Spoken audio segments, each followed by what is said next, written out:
This is an iHeart podcast. Guaranteed Human. With no fees or minimums on checking accounts, it's no wonder that Capital One Bank Guy is so passionate about banking with Capital One. If he were here, he wouldn't just tell you about no fees or minimums. He'd also tell you about how Capital One cafes are open 7 days a week to assist with your banking needs. Yep, even on weekends. It's pretty much all he talks about, in a good way. What's in your wallet? Terms apply. See CapitalOne.com/bankguy. Capital One N.A., member FDIC. We've all tumbled down an internet rabbit hole trying to self-diagnose, and it leaves us more anxious than informed. Our feeds are full of wellness trends, but how do we know what's real, what's exaggerated, and what's just wrong? Health versus Hype from the American Medical Association breaks it all down. Emmy-nominated science communicator Trace Dominguez talks to doctors, influencers, and real people trying these trends, not to cancel them, but to understand them. Because when it comes to your health, who you listen to matters. So listen to Health versus Hype wherever you get your podcasts. Welcome to Stuff You Should Know, a production of iHeartRadio.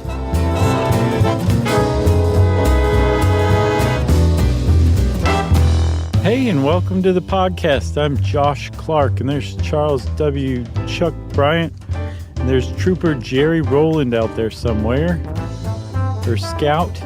You know what I'm talking about. And this is Stuff You Should Know. Be prepared. I am prepared-ish. Yeah, I wonder if Jerry was a Girl Scout. I know, we didn't get a chance to ask because it's all business with her. She's just busy, busy, busy. I know, she had to leave to go to a meeting, but my guess is that, what do you think? Let's wager. I think yes. I think there's actually a 1 in 3 chance that she was because, Chuck, that is the astounding stat, that 1 in every 3 American adult women were a Girl Scout at some point in time. Yeah, I think they're currently around the 2.6 million level, and it varies between 2.5 to 3 million, kind of depending what's going on. And I think in recent years, its numbers have gone down a little bit, and they're always trying to get those numbers up. So, but what I've seen is that it is remarkably steady, though. It hovers around that same amount, and I've seen that that's the total number of Girl Scouts. I've also seen that includes the adult volunteers, and that at any given time there's about 1.7 million Girl Scouts, active Girl Scouts in the United States, and that they usually hang in there for about 4 years is the average length of time, which is pretty good. That was longer than my Boy Scout or Cub Scout run, I can tell you. How long was your run? I think it was Mine about was shorter. A year. Okay. I had a real problem at a young age of the idea of giving respect to elders just because they were old. Like, I was like, no, I feel like there's a lot of old jerks out there who don't really deserve to be treated particularly special. So Sure. that was my big issue with it. The problem is my dad was the den leader, and he decided to be a good role model and stick it out. So Without you? Yes, but with me watching TV like in the house at the same time when they were having great. 10 meetings. Yeah. So the upshot of all this, long story short, is my dad doesn't really like me. Right. That's the upshot of most of your stories. My Cub Scouting lasted 1 meeting. That was my tenure because I went to a Cub Scout meeting, and I guess I went during the candy drive, and literally at the first meeting, they were like, here's a bunch of candy. You got to go sell this stuff. Right. And I kind of was just like, what? I don't want to do this. Like, I don't even know what's going on yet. Right. Yeah. Why am I working for you? That's got to be an odd time to jump in feet first. You know, you kind of want to ease into it a little more. I guess so, but I didn't do it. And maybe we'll do one on the Boy Scouts at some point too. But my nephew, Noah, who is now a grown adult, who is getting married next weekend, actually. Oh, hey, congratulations, Noah. Yeah, Noah and Ellie are getting married, which is great. But he is now an adult college graduate, but he scouted. He went all the way through. And I'm sure. I always thought that was very cool. And that really shows a stick-to-itiveness, whether you're a Boy Scout or a Girl Scout, to go all the way through the whole process. So Noah is Scott's son, right? Correct. Yes. Yeah, I'm not at all surprised that Noah made it through Eagle Scout. Because also, great. I'm sure that like when Scott was born, they were like, just give this guy the Eagle badge now. He didn't Boy Scout either. He didn't need to. He was an Eagle Scout by birth. Well, and we also, my dad raised us camping, so he was always just sort of like, you guys don't need to do that stuff because we do all that stuff anyway. Right, yeah. And For plus free. also there's some dues money, you know what I mean? Yeah, exactly. Yeah, that was sort of the thing. I think Girl Scouts dues money is $25 annually. Mm-hmm. They do have financial assistance, and then you have to pay for some other, program stuff along the way. But that is a very low fee, and Sure. we'll get to this. But the reason it's low is because those Girl Scouts can print money with those cookies. Yeah, I was not familiar with the Girl Scout cookies until I started researching this episode. Come on. They print money, man. They make like $400 or $500 million a year off that thing. My friend, the gross revenue, I think last year was $800 million. Or I'm sorry, in 2019. 2020 that's was like an off year. 500 net, I think, 5 or 6. Okay, yeah.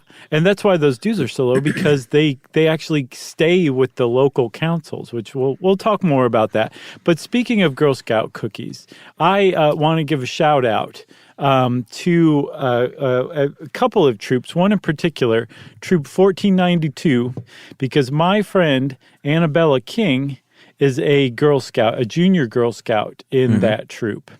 That's and great. Yes, she is the daughter of Yumi's very close friend, Wheezy.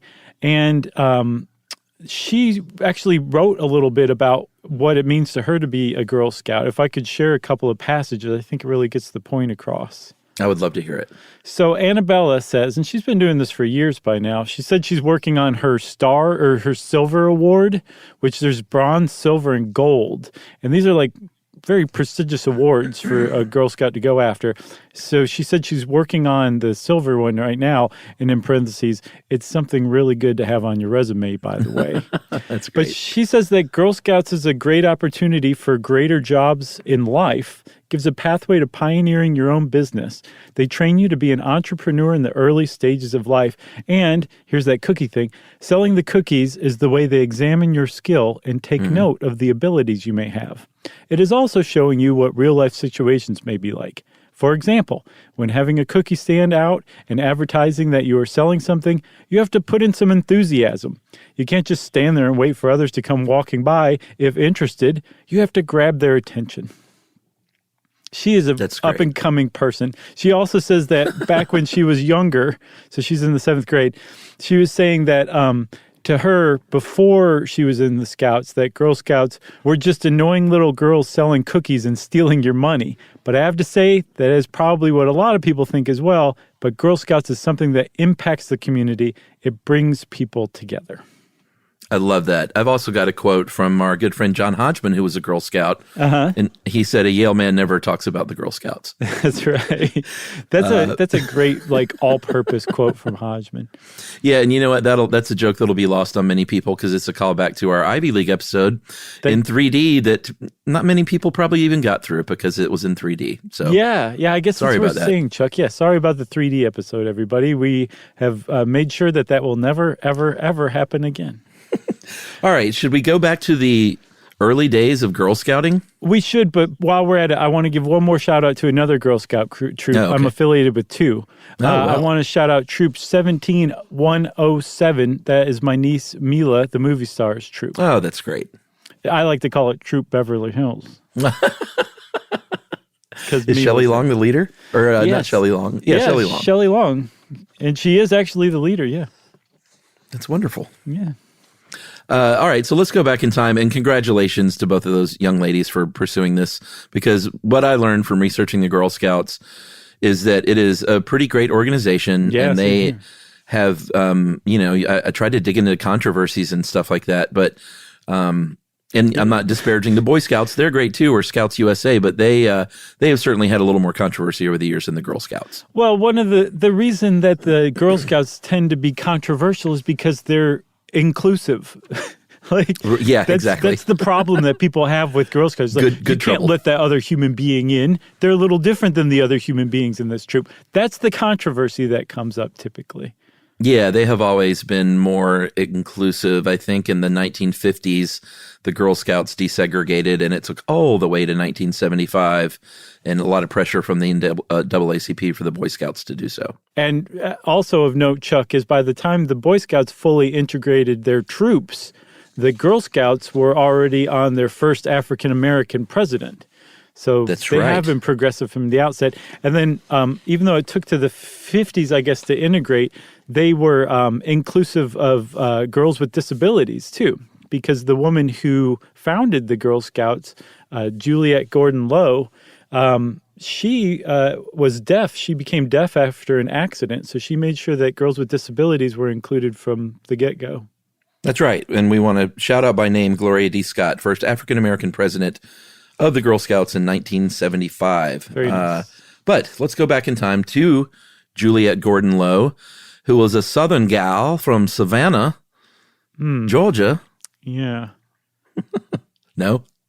It sounded like a cross between Andy from The Office doing a Southern thing and Kevin Spacey in Midnight in the Garden of Good and Evil. Oh, boy. That's just one of not the worst good all the way accents around. Yes, Juliette Gordon Low is from Savannah. She was raised in the South and, came from, I don't think it was like a rich family or anything, but a family that was doing well enough to where she got a really good education compared to some of her peers. Mm-hmm. And she ended up getting involved in a marriage that wasn't so great. A husband that was an alcoholic and a gambler and a philanderer. Mm-hmm. And their whole marriage and divorce saga lasted many, many years because it was a time where getting a divorce wasn't super easy. And then he had a stroke and she thought she maybe should stay with him. But he had a mistress who he left his money to. He eventually died during divorce proceedings. But long story short, she ended up a widow and went to London, where she had a very fateful meeting at a luncheon party one day with Sir Robert Baden-Powell. Yes, and this guy is the guy who co-founded the Scouts, the Boy Scouts, and the Girl Guides. If you are at least back in the day, if you were a Girl Scout over in the UK, you were a member of the Girl Guides. But they're all affiliated under a single umbrella, basically a bunch of different scouting groups around the world. And at first, Juliette Low, her nickname was Daisy, by the way, she was a scout leader, a troop leader for Girl Guides over in England. But when she moved back to the United States full time, she said, I'm going to set up my own shop, basically based on my experiences there. And she set up the first Girl Scout troop meeting in March of, I believe, 1912. And it included 18 girls. And the first registered Girl Scout was her niece, Daisy Gordon, who I take it was named after her. That's wonderful. And I think they were even called the Girl Guides at first. Oh, is that right? I think so. Okay. And I should have had that down cold, but I'm pretty sure that I saw that. But regardless, they either were Girl Scouts initially or became Girl Scouts. And, just the whole thing appealed to her, teaching girls how to be self-sufficient, how to know their way around a campfire, how to be meaningful to their community. There's a lot of community service involved. It really all spoke to her. And these days, you can get involved in the Girl Scouts if you're between 5 and 17. Mm-hmm. And they are broken down thusly. Daisy Scouts, which I guess comes from Juliette's name, right? Her nickname? Yeah. Yes. Daisy Scouts are the littlest, the most adorable, I imagine. So cute. Brownies, I never knew that. I thought Brownies was the first step in. So Daisies come before Brownies. Mm-hmm. Then you have your Junior Scouts, and then Girl Scouts rounded out with 11 to 17-year-olds. And I believe they used to be cadets, seniors, and ambassadors, but now those are the names that they take. I've seen them referred to still as cadets and ambassadors and seniors on the Girl Scout site. So okay, so they still use that some? I guess so, but yeah, once you reach a certain age, I guess 11, they lump you in together with all of the older girls. That's right. The Daisies are 5 and 6, like I said, and they meet with a couple of adult leaders. They earn pedals, learning pedals, which is super, super awesome and sweet. I mean, this whole thing is overflowing with just sugary goodness. Well, yeah, and those petals too, they're based on the 10 points of the Girl Scout law, which are things like, be considerate and caring, so that's a petal, courageous and strong is a petal, honest and fair, responsible for what you say and do. So it's like some pretty great, character development from a very young age. Yeah, and those 10 laws are also represented by the Girl Scout dime, isn't that right? Yes. So you can get a free dime just by becoming a Girl Scout, because one of the ceremonies is the ceremony of the dime. And that dime, 10 cents, represents the 10 points of the Girl Scout law. And the Girl Scouts are like, wait a minute, I just gave you $25. You give me a dime? And they're like, you just learned your first life lesson, chump. Welcome to the Scouts. But regardless of which group you are on, you are earning these petals, these badges, these patches in various ways. A lot of times it's by completing a craft project. Sometimes an older group may present the American flag at a professional baseball game. Sometimes there's a lot of STEM activity these days. Yes. It started out sort of with more, as you would think back in the 1930s, things like cooking and stuff like that. And I think they still don't shy away from that. But these days, it's all about STEM and getting girls into science, technology, engineering, and math. Mm-hmm. And, they're doing full-on coding and stuff like that. So they've really kind of rolled with the times. Yeah, and a lot of that develops over time. So, if you're a Daisy, they'll start introducing you to that STEM stuff where it's like, this is a car, draw a picture of a car. And it's kind of like automotive engineering is just the very beginnings of it. But then by the time you're like a brownie, you're building prototypes of a car that's of your own design. So it starts to progress pretty quickly. And then, coding's a really big one too. So there's a foundation of those kind of things. But it just gets a little more advanced as the girl goes through the Scout ranks. Yeah, and I got to say, it really struck me today how brilliant the badge idea is for Boy Scouts and Girl Scouts, and giving kids something to work for and seeing them through to an endpoint of a goal so they can earn something, because kids really love to earn a little prize for accomplishing something. It's really meaningful. Yeah. They, aside from these individual things that they can earn, there are also group service projects for the whole troop, where you do a lot of community service. They might collect food and clothing for a homeless shelter, or they might decorate a nursing home over holidays and stuff like that. And the older they get, the more advanced these things are, and the more not autonomy necessarily, but just the more advanced these projects are that they can bite off. Yeah, and as they get older, they're expected to do projects on their own, community service projects. They do what are called journeys, where they learn about a new thing. And my friend Annabella says that this coming winter, they will likely buy a bunch of clothes and presents for 2 or 3 families who do not have enough money. We will then wrap the gifts and someone brings it to that family. This is just one example. Sure. As they progress, and by the time they're in that final group of Girl Scouts from 11 to 17, they start to focus on potential careers and what these girls are interested in and what they might want to do, and then steering them toward that, whether it's eco-action and environmentally friendly and cleaning up parks and stuff like that. Yes. But all of these service projects and all of this stuff is really all about just building skills as well as building confidence. Absolutely. And independence and self-reliance. And also just kind of being a generally good person too, Not self-reliance or independence by taking advantage or exploiting others' weaknesses, but becoming independent and self-reliant while also being a person of character and somebody you can trust. It's important. The second part is important too. Yeah, that's Tech Bro Camp that you were talking about. Right, or Farmer Bro Camp. Farmer Bro Camp. Right. Oh, boy. Let's take a break on that one and discuss whether we'll even edit that out. No, let's leave it. Okay, we'll be right back, everybody.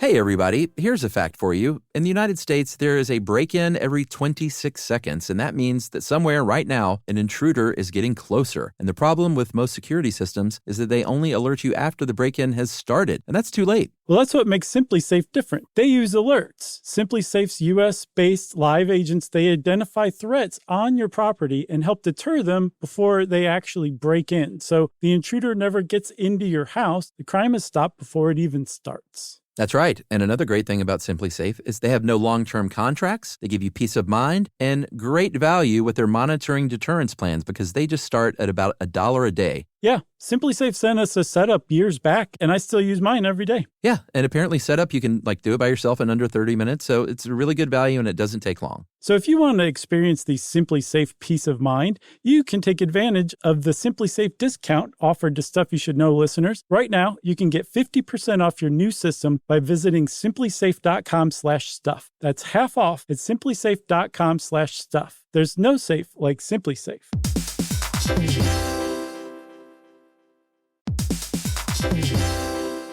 Work can be a little weird. One minute you're in a meeting that could have been an email. The next you're trying to decode corporate jargon that somehow means nothing. And don't even get us started on the quick sync that turns into a 45-minute deep dive. Yeah, well, the truth is figuring out your career isn't always straightforward. Whether you're trying to grow, pivot, or just stay relevant, it can feel like you're navigating it all on your own. Well, that's where LinkedIn comes in. That's right. LinkedIn can help you grow your career, helping you confidently navigate your path with insights, ideas, and inspiration from your professional community. You can stay up to date with the latest trends in your field, connect with people who get it, and discover opportunities tailored to your goals, your experience, and what actually matters to you. Whether you're looking for something new or just trying to grow where you are, LinkedIn gives you the tools and connections to move forward with confidence. Because LinkedIn is the network that works for you. Visit linkedin.com/knowstuff to learn more.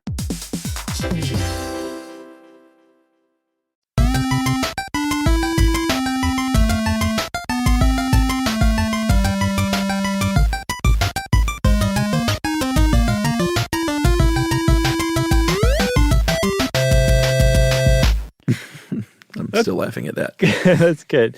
That's a good sign, Chuck. So, yes, there's a lot of focus on STEM careers now, or just even interest in STEM hobbies like coding. But there's also still a very large emphasis on being outdoorsy, Yeah.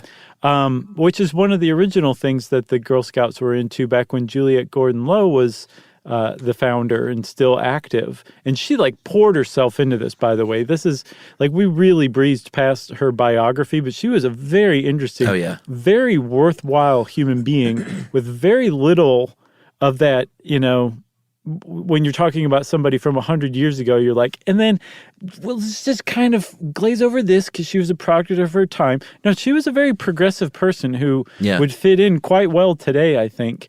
And she was just a good person. But she emphasized things like outdoorsiness in addition to, learning how to cook and run a home, that kind of stuff. So that whole emphasis is still around today with things like camping. That's still a big part of being a Girl Scout is spending time at camp and spending time outdoors too. Yeah, brownies. I think by the time you're a brownie and then a junior and then a full-on Girl Scout, you definitely go on camping trips. You go on overnight trips. Sometimes they're at established camps. Sometimes it's a little more rustic kind of style camping. Yes. Sometimes the scout leaders can kind of bite off all of the responsibility if they're comfortable with that. And sometimes they go to places where they have what's called a core staff who are kind of doing meals and stuff like that. There's really no exact set way it can go down. But the point is to get these girls out in the woods, adventuring, building campfires, rock climbing, doing crafts, making s'mores. Just something that really speaks to me and that I really believe in, of course, because I grew up doing that stuff. And by the way, if you like s'mores like I do, I like s'mores anything. Sure. Me too. You can thank the Girl Scouts for that because they are the ones with the first recorded recipe for s'mores. What? Did they invent the s'more? Yes. I don't know if they invented it, but they told everybody else about it. Back in 1927, there was a Girl Scout handbook that had the first printed recipe for s'mores. It was so old-timey, they were called some-mores. It wasn't turned into a contraction until the 70s. I never knew that's what it stood for. I never thought about it. What? I don't know. I always just called them s'mores. I never thought about the fact that it was a contraction. It Sure. stands for some mores. Some mores, yeah. Because once you S'mores. have one, you want some more. Yes, but apparently in this 1927 article, it says that while they're called s'mores, just one is plenty filling, basically. I'm paraphrasing. I got a level up recommendation for your s'more game. Okay. And I'm a s'more traditionalist. I don't like to get too fancy, but I have lately started, I'll get the Ghirardelli dark chocolate caramel squares. Oh, okay, nice. Instead of a regular old Hershey, I'll throw one of those dark chocolate caramel s'more squares in there. Yes. And it's really pretty good. The addition of the caramel is nice. Yeah, basically, and I'm so sorry to the good people of Pennsylvania, but the Hershey chocolate is basically anything is a level up from that, as long as it's not like the generic store brand version of chocolate. Oh, it's I not know. really good chocolate, to tell you the truth. I know. There's Shouldn't we so even much say better that? chocolate out there, especially if you travel eastward across the Atlantic.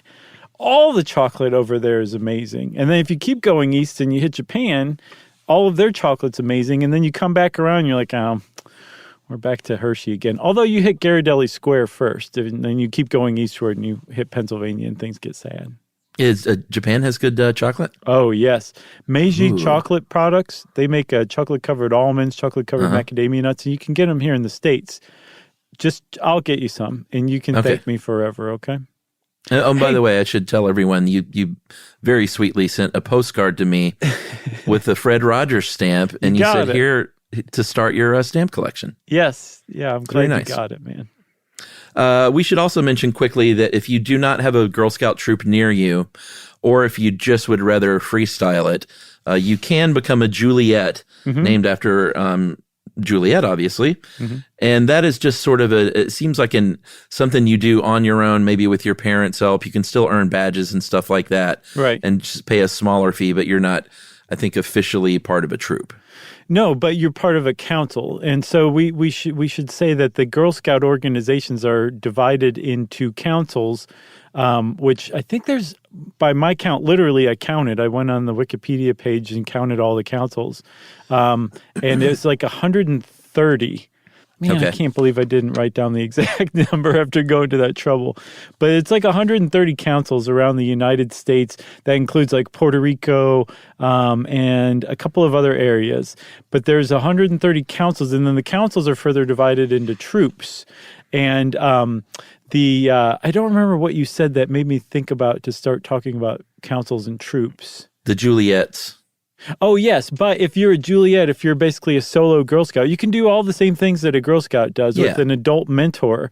But Yeah, you're a you can member earn of these the badges. council. You're just not a member of a troop. But like when the troops get together for like a jamboree or they go Right. to camp, you might be affiliated with the troop or something. You live too far away to go to like the weekly meetings, basically. Boy, I hope those Girl Scouts are nice to those Juliets. I hope so too. It kind of made my stomach a little upset thinking about Yeah, what it she's must a be like Juliet. for a Juliet. I was thinking that a Juliet that takes a leadership position at like a council meeting or something like that deserves like double the patches because, you could really easily be like a shrinking violet in a situation like that. I know I Sure. would. To Yeah. have like that kind of like tenacity and self-confidence to be yourself in front of a group that like hangs out with one another every week. It seems like hats off to the Juliets, I guess is what I'm saying. Yeah, I like the idea of Josh Clark going around the country to these meetings and just saying, raise your hand if you're a Juliet, double that girl's patches. And there, everyone's like, who is this guy? Who is that dude? I don't even think he's allowed here. Yeah. I didn't actually see that.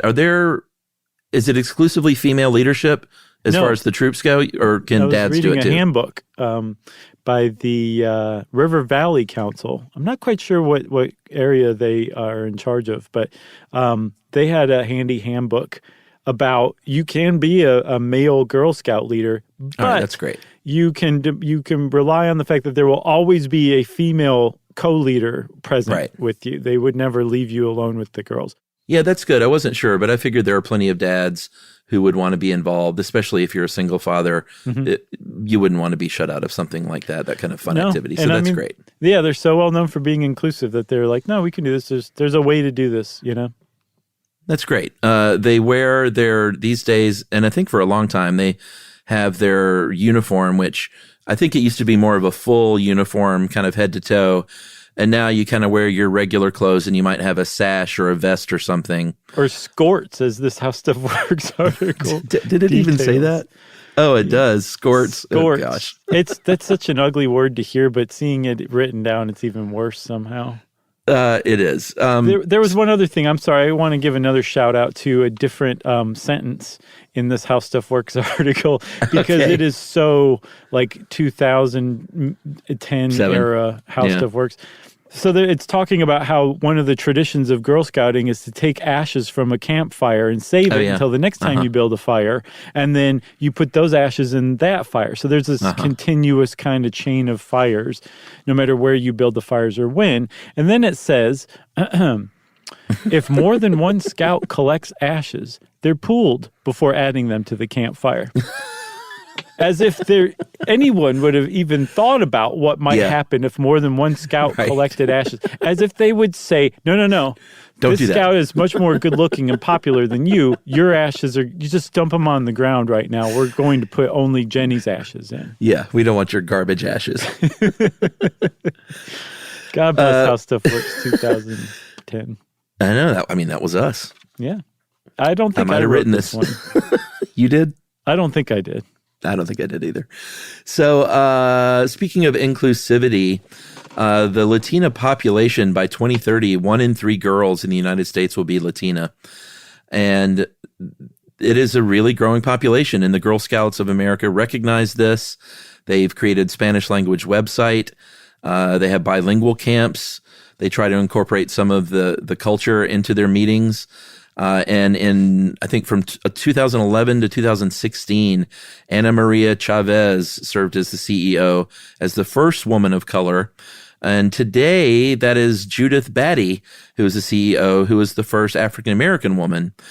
She is a former scout herself from Nassau County, New York, which is just great. And I think a lot of times, if you scouted when you were young, you grow up and try and pass along that tradition to your children, or at least try to get them involved and then serve as a scout leader. Yeah, I think some really high number, like 25% of former Girl Scouts end up volunteering for scouts when they have kids. That's right. And then you said that Judith Batty was the first African-American CEO. People are probably like, wait a minute, you guys mentioned a woman named Gloria back in the 70s. She was the first African-American president. CEO is a relatively new position for Girl Scouts. I think in the 21st century it was created. Can we talk about these cookies? Have we taken a second break yet? No. We should take a second break because I need to go gather some cookies to fortify myself before we start talking about cookies for like 10 minutes. All right. Go get a cookie, everybody.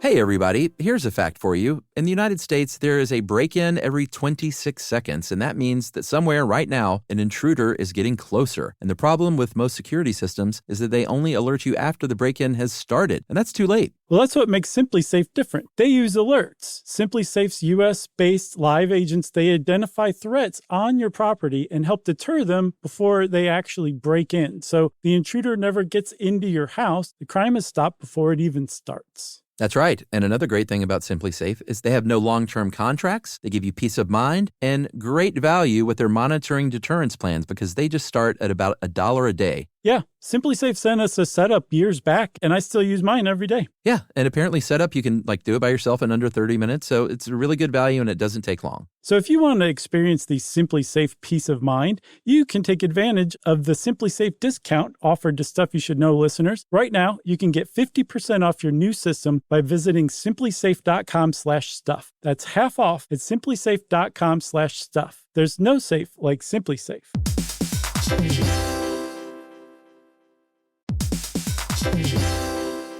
Work can be a little weird. One minute you're in a meeting that could have been an email. The next you're trying to decode corporate jargon that somehow means nothing. And don't even get us started on the quick sync that turns into a 45-minute deep dive.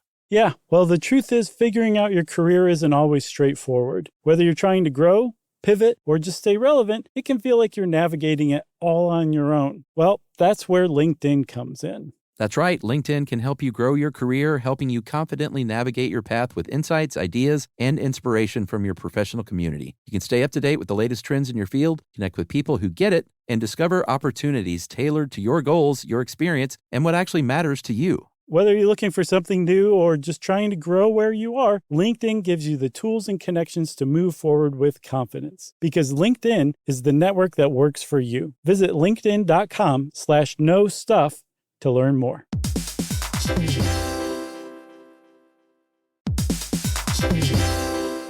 Hey everybody, we're here to talk to you about Wayfair, who believes that spaces should be functional, they should be comfortable, they should be well designed, and they can be well designed by you with their help. Your updated space should feel more comfortable, inviting, and practical for everyday use. And we're talking about outdoor seating. We're talking about grills. We're talking about major appliances. If you need storage solutions, Wayfair can help you out. Patio lighting, rugs, decor. It is your one-stop shop for home. Yeah, I mean, it's getting nice out, so it's time to think about living outdoors for the next few months. And Wayfair knows that outdoor furniture, it's heavy, it's intimidating to assemble. So Wayfair has stepped in and said, we're going to handle the hard part so you don't have to. That's right. You can shop Wayfair Verified, your shortcut to the good stuff. And that means their team of product specialists are going to vet everything by hand using a 10-point inspection, testing things like, quality materials, functionality, and features, and even how long it takes to build that piece of furniture. And the overall experience save time, reduce hassle, and improved convenience. Patio season is here, and these deals won't last. So head to wayfair.com right now to get your outdoor space ready for way less. That's WAYFAIR.com. Wayfair, every style, every home.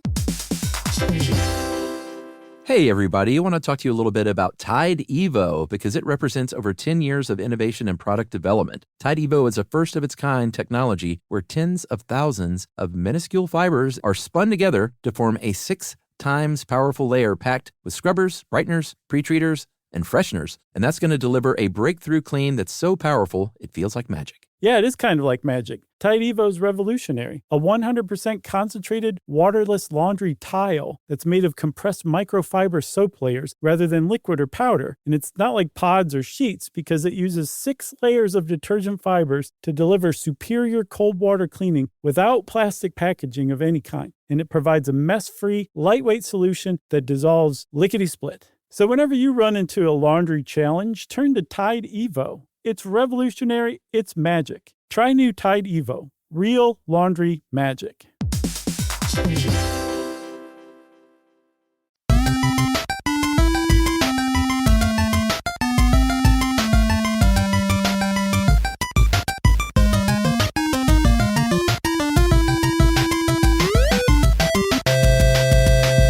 Okay, all right. Chuck, I'm ready. Cookie time. Like you said, 800 million in sales. I have from 2018, and it was about the same in 2019, I think. Yeah, my friend, that is more than Oreo generates in a given year. That's amazing. And this idea goes way, way back. In 1917, a Girl Scout troop baked some cookies, sold them Mistletoe at troop from Muskogee, Oklahoma, shout out. the high school cafeteria as their service project. And then in 1922, in their publication, The American Girl, they gave out the recipe and they basically said right away, hey, listen, we're going to make some money off these because People are crazy for these. you can make 6 or 7 dozen of these for a little more than a quarter, up to 35 cents. And we're going to sell them for that amount per dozen. Yeah. And they were like, this is how we're going to fund our organizations. And people loved them. I mean, it's become a part of American tradition is the Girl Scout cookie drive. Because that's the only place you can get these exact cookies, and people love them, including me. Yeah, so yeah, they're good cookies. Of course, obviously, without question, the tag-alongs are the best of the best by far. That is my number 2. Oh, you're kidding. What is number 1? The Do-si-do is my favorite, which is the peanut butter sandwich. I always find those hard to find. Are they out every year? Oh, yeah. They're the third most popular. Maybe I'm just like, no, I'm set on the tag-alongs, and I've always skipped over the do-si-dos. I'll have to try those. Those are your number 1, huh? Number 1 is the Do-si-do. Okay. Do-si-do. Tag-along is my number 2. And then I will rock a Samoa, even though I'm not the biggest coconut fan. I will still rock a Samoa. Okay, so one of the things you'll see about Samoas, which were introduced in 1974, by the way, they are frequently called caramel delights, depending on where in the country you are, because there are two bakeries in the country, in the world, I guess, that are licensed to make Girl Scout cookies every year. And depending on the bakery, they're either producing caramel delights or Samoas. And I guess the bakery decides what they want to call them. And people will say that's the only difference. Those people are liars, liars, liars. There is actually a very big difference between Samoas and caramel delights. Samoas are made with dark chocolate. Caramel delights are made with milk chocolate, which Very means, different. having only ever had Samoas, I have not truly lived yet. Because I can imagine a Samoa with milk chocolate rather than dark chocolate is probably exponentially better, unless the milk chocolate they use is Hershey's. Oh, you would rather have the milk chocolate? Yes. Oh, interesting. Yeah, totally. You're a dark chocolate guy, huh? I mean, I like all chocolate. I'm a chocolate lover, but I do like dark chocolate. I've developed a real taste for it in the past 15 years or so. Okay. Yeah, I mean, like I just wouldn't even go near it when I was a kid. I think because I ate some baker's chocolate once. And like I learned a harsh lesson, even though it was the wrong lesson. But yeah, I think it's an adult thing. Like you don't like scotch when you're 8, but you love scotch when you're 30, you know? Yeah, when you're 8, you're totally a beer person. Sure. I think by popularity, Thin Mints lead the way with 25% of sales. Samoas are number 2 at 19%. Do-si-dos are number 3 at 16%. And then Tagalongs come in at 13%. And then you've got your trefoils at number 7, or I'm sorry, with 7%. And those are the shortbread cookies, but they're still such a staple that I believe trefoils are one of the leading ones in production, at least. So trefoil or trefoil, if you've ever wondered what that means, that's actually is it trefoil? It's I think both work, man. Okay. I was just gently trying to put out the alternate pronunciation there. So it's actually referring to the shape of the cookie. And remember we talked about in the Adidas versus Puma episode, the Adidas logo is a trefoil. It has 3 lobes. Well, that 3-lobe shape, it actually looks like 4, but the bottom one's supposed to be kind of like a point. It refers to a clover that was part of the original logo for the Girl Scout cookies that was turned into, it was kind of blown up and really kind of turned into this minimalist icon by a very famous and incredibly prolific logo designer named Saul Bass. Oh, yeah. He did the Hitchcock posters. Oh, he did everything. And opening credits. He did The Shining poster, the very famous The Shining poster. He did Minolta, Warner Brothers, Kleenex, Dixie Cup, the Hanna-Barbera Star, AT&T, United Way. I mean, basically everything. And one of the signature things about Saul Bass's logos is the ones that he created in the 70s are still in use today. Like they may have, made them like 3-dimensional or changed the color slightly, but it's basically the same thing. That guy was that good. But he came up with this this new updated trefoil version of the Girl Scout logo back in 1979, and they're still using it today. And if you look closely, it is the 3-lobed clover that was part of the original logo, makes up the hair of the girls, and there's 3 girls. The middle one is a girl of color. The other 2 are white, and they're all smiling and looking to the right toward the future, which is pretty cool if you think about it.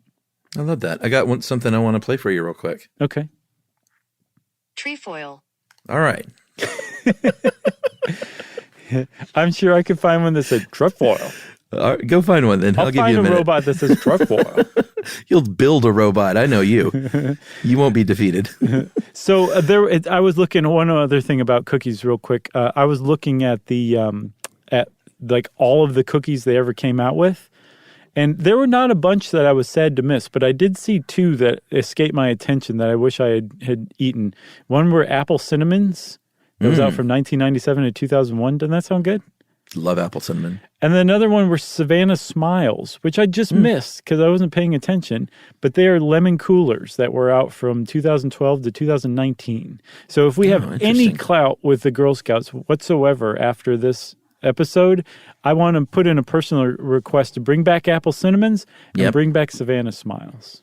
And what if they just sent you a VHS copy of the movie Savannah Smiles from 1980-something? I'd be okay-ish with it.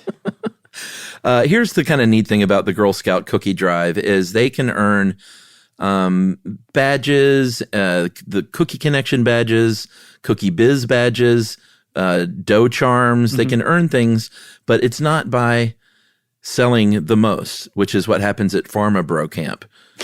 Like the biggest markup and the most sales is what gets you your badges there. It is for setting a goal and accomplishing that goal, whatever it is. It could be for making a really great advertisement or poster, or maybe putting an advertisement in the local paper. It could be writing a story about the sale and getting that published or something. There are all kinds of cool ways to earn those cookie badges that don't, and I don't think any of them include, well, we sold the most. Right. No, it's the local press that hops on who sold the most, or you know. But the Girl Scouts themselves, they're like, yes, you go out and sell it, but the point is setting goals, reaching goals, learning. Like they have a digital, like it's basically like Salesforce, but for Girl Scout cookies called Digital Cookie. And these little girls are learning how to like run that kind of stuff. It's more of a focus on entrepreneurship than anything else. And for a long time, I was very critical of Girl Scout cookie drives. I wasn't to the level where I was complaining that like the Girl Scouts had set up on a public sidewalk, or that like somebody was selling their kids cookies for them at the office. I would never. It wasn't to that level or anything like that. But I thought.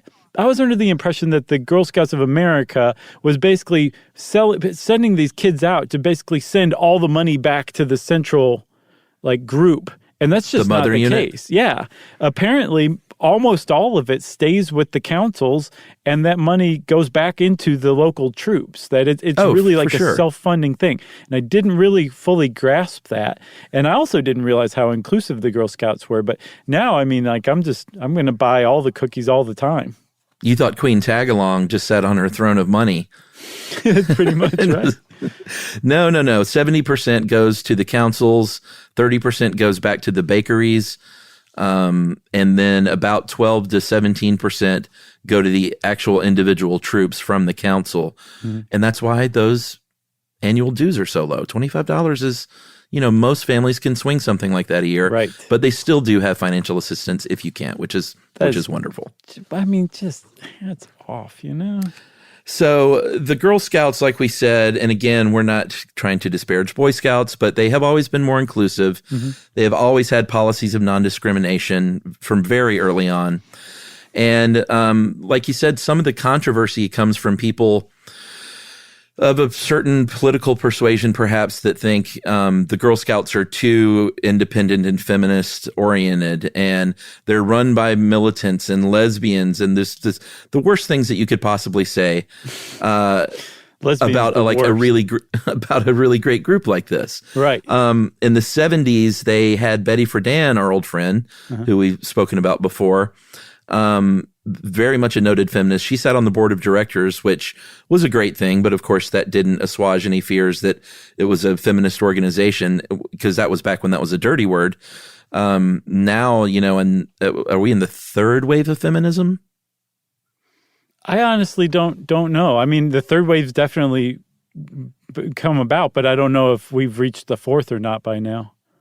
Well, we'll do a show on that at some point, and we'll figure out all the waves. But the Girl Scouts have always been behind supporting legislation relevant to women, stuff like Title IX, which we've talked about, which is equal funding for female sports activities and stuff like that in colleges. And it's just always encouraged young girls to be independent and to do their own thing, because that's what it takes to succeed in the world. And I don't think they tag that as feminism necessarily, but they just said these are great traits to learn so you can be an independent woman in America. Or all over the Absolutely. world, because they do have troops all over the world, we should mention. Yeah, and they're usually like raked over the coals whenever, they salute or they support like a feminist leader, a feminist activist, often pro-choice activists. They're usually one and the same, or very often one and the same. And so, the far right will just like go crazy over that and say the Girl Scouts are like this brainwashing machine for producing, leftist agenda kids, right?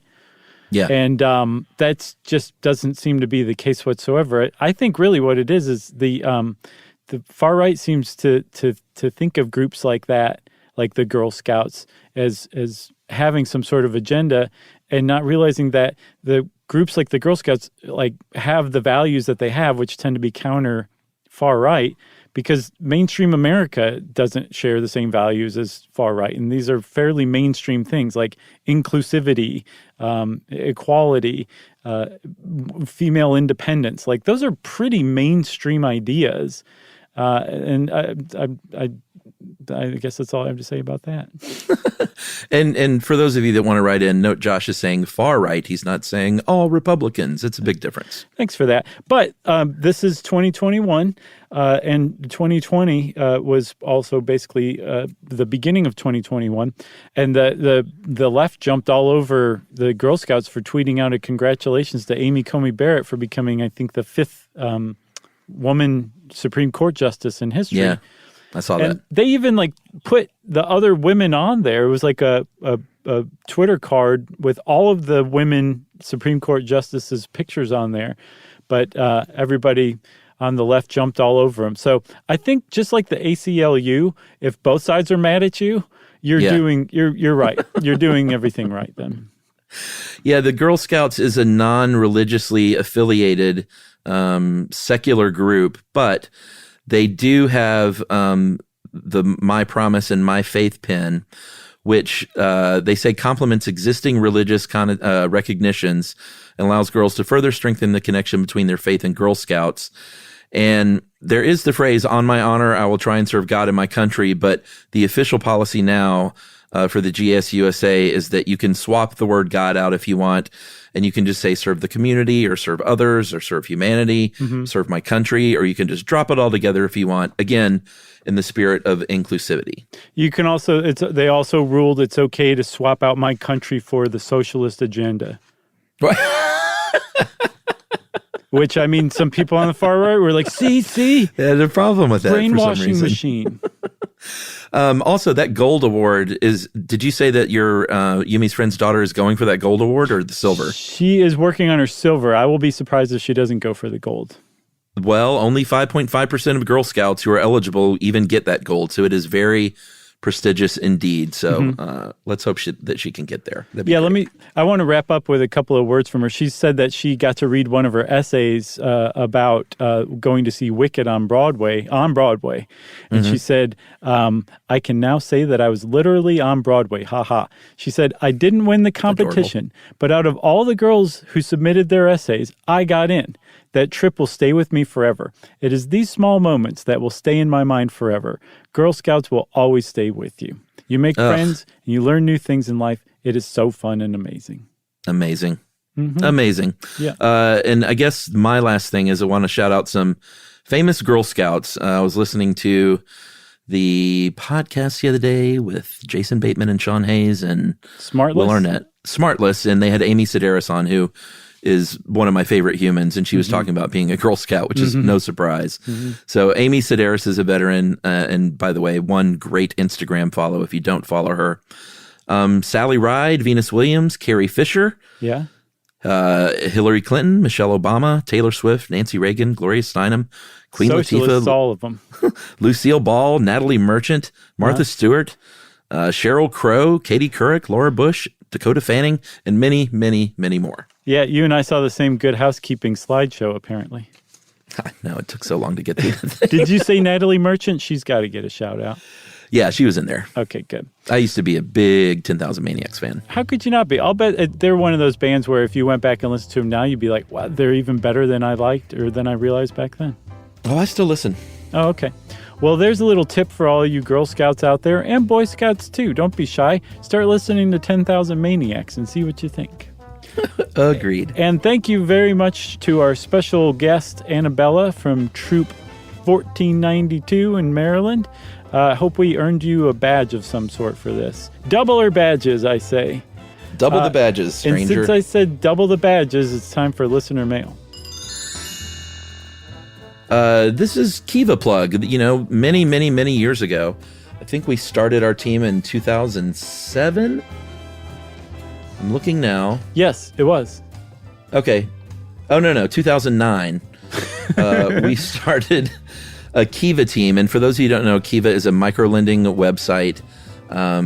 They are not perfect, but they do a pretty good job where you can donate very small amounts of money to entrepreneurs in developing nations and all over the world, not even developing nations exclusively anymore, to help people out, give them a leg up. And it's called microlending because ideally they repay this money, and most of the loans do get repaid. And we started our team many, many years ago. And let me read this email first. Hey guys, recently decided to start the catalog from the beginning again. Nice. And reach the 2009 episode, Who Are the First Americans, where we plugged the Kiva team for the first time. I thought it'd be a good enough reason to write in and request that you plug the team again, because it's been a while. There may be a lot of new listeners who discovered the podcast since then and aren't aware of the Kiva team. And this is from Lee Rondorf in Minnesota, so I appreciate the nudge, Lee. I am very proud to say, this is amazing, dude. I haven't been to the site in a while. The Stuff You Should Know Kiva team, since its inception, has loaned almost $9.3 million. Crazy.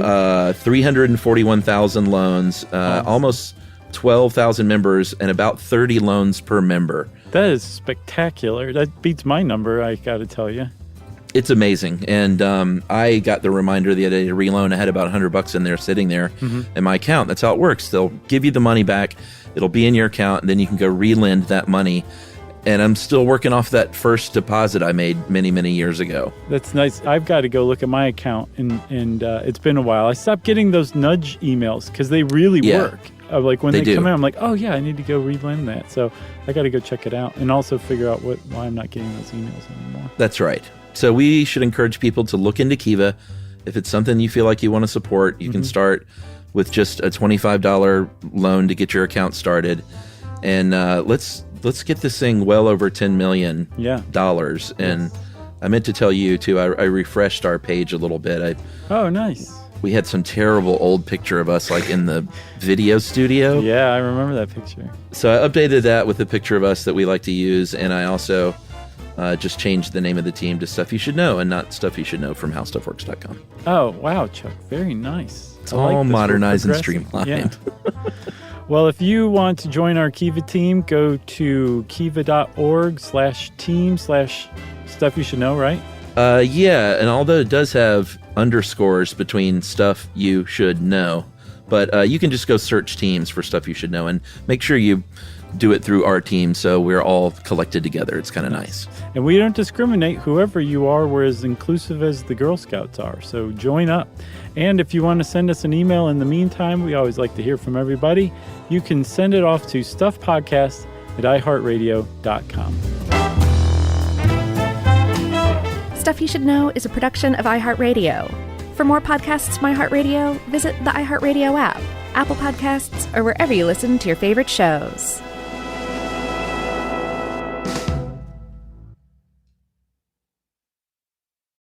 Mom, can I have Lingo Kids? Dad, Lingo Kids, please! When did we become the Lingo Kids house? No idea. Last week it was dinosaurs. This week it's... Lingo Kids! Why Lingo Kids? Because it's the best thing ever. We can play games with astronauts, wild animals, and superheroes. With more than 4,000 interactive games, songs, and shows, Lingo Kids is the #1 entertainment platform for young kids. So, no dinosaurs? And dinosaurs! Lingo Kids! Everything kids love. Download it for free.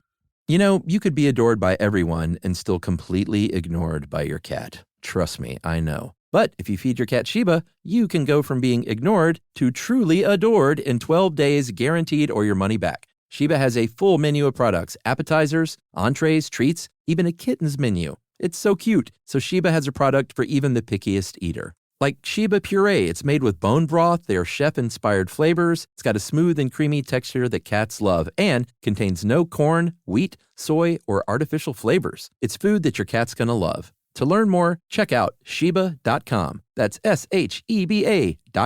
This is an iHeart podcast. Guaranteed Human.